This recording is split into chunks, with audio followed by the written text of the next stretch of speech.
Hi, welcome to today's class here at Grass Valley Florist. My name is Ingrid, and I'm really glad that you took part of your Saturday out to join us. Today we're going to talk about the mechanics of doing a spring bouquet. We're going to use tulips and daisies, and in this particular bouquet we use liatris. And the other arrangement will be a tulip bouquet that you could use on a table centerpiece, and we'll have a little surprise we're going to add into that. So welcome. They're pretty hardy, but say, for the average person trying to cut this, if you notice, and it's second nature for me, I'm not putting my thumb right here at the knife. I can almost get it to kind of tweak, and I had my thumb, common sense. This is the rule. Yeah, like if I didn't cut this, it's going to turn brown quickly. So it's just how long do you want it to last? It is important too. So the little trick I'm going to do here, what is that? This is curly willow. Again, pretty readily available. This one is a little dry, probably because it didn't get cut really well when it first came. So I'm going to start a base. Now this is the one that I think you all could try that would be pretty easy. I'm going to lose the thick part down here. And what this is going to be is my mechanics. Instead of the oasis, this is going to be what my flowers are going to go into. So they've got a place to bite onto. Could you do that with blackberry stems and apply money over it? I wouldn't want to because I'd get my hands all cut up, and I would not use blackberry stems.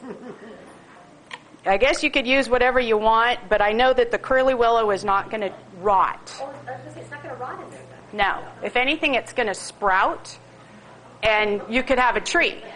I have 3 volunteers that popped up in the back out there in our compost pile. Okay, and so basically I thought I would do something really bright and just use the tulips. And I'm going to use 2 different kinds of tulips. Don't ask me what they are. They're just 2 different colors. Why don't you take the leaves off? Because they're going to rot. Good reason. So I want a nice clean stem, and again, I'm going to keep in mind that I'm going to do this a little bit lower because as these open, they're going to, by 4 or 5 days, they'll be out to here. I tend to start in a clockwise manner. Question? Yeah, I was just going to say, is it true that you shouldn't have any leaves below the water line? It is true. It happens, though. So with the amount of arrangements I do, it happens, and I don't worry a whole lot about it because I know that this one's got a bad spot, so I'm not going to use it. With the amount of arrangements that I do, I mean, if there's a leaf in it, it's like, oh well. For the most part, I know that I've put some safeguards in place that my arrangement's going to last quite a while.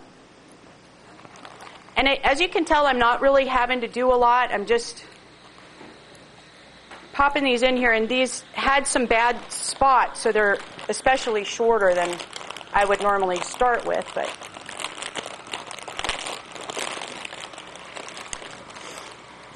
and the double tulips tend to have a shorter life than the single petal, just because there's more for it to go wrong, because they're all more condensed. Not very good English, but. And if I wanted, I could still add a little bit of the seeded eucalyptus because, again, I like to cover over the top of my vase. If you had something in your yard like cedar, I have a dollar eucalyptus up on the hill I readily go cut. But you can see how things are able to stay up because I've got that little bit of curly willow in there, and so the stems have a place to kind of bite onto.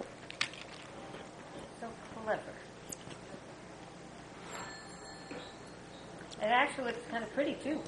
Yeah, it's another thing to look at. You could use marbles.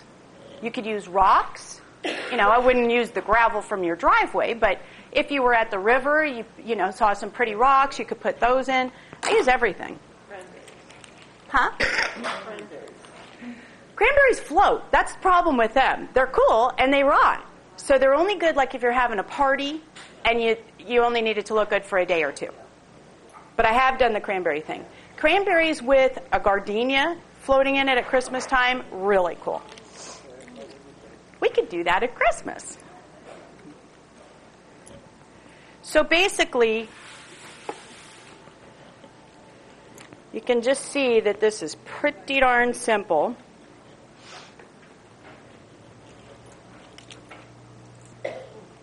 And the tulips are starting to come in, so the price is really good for the next couple of months. So this is something that, you know, if you're at the store or you needed a little pick-me-up and you just popped in, you grab that, you go home. You don't even have to go this fancy. You can just whack the ends of them off, pop them in a little vase, and they look like $1 million. Now what's this? This is lily grass and bear grass. For me, as a business, this gives a perceived value because now I'm making the arrangement look bigger. And it just airs it out, makes it have a little movement. And I didn't grab the greatest pieces, but... And then for my little unexpected surprise, I've got a little dragonfly that I picked. And I'm just going to have him floating in the top. Did I what? He's not real. Like it's real. No, it's on a wooden pick. It's on a wooden pick, and I just needed it a little bit shorter. And so little butterflies are cute too. a little butterfly, you know. Again, I have this little thing that I'm saying, the unexpected surprise. So that's the little unexpected. Just because I had it, you know. But if you had a little bird or you had a little something, it's just a little added. If you had a little, say it was St. Patrick's Day, you had a little leprechaun, you set him by it. You know, you just want to create that little getaway. So almost like bonsai, you look at a bonsai, it takes you on a journey someplace else. When you have a floral arrangement, I want it to take you someplace else. So. Is the purpose to keep it real nice and low in the middle? Like this? Nope, they were just short. I would have had them go a little bit longer, but that's all I had in the yellow. But it's going to open up nicely, so I'm not worried about it. And for a centerpiece, I don't want something that's going to be super tall. So, yes. I have some bear grass that's, you know, plastic. That's, you know, whatever, it's imitation stuff. You could put the plastic in there. Heck yeah. Nope. And I wouldn't point it out to anybody that it was plastic. I would just let it go. Yeah. What they don't know doesn't hurt them. And a lot of things in our yard we can use. Absolutely. I tried something this year that is some kind of a shrub that has orange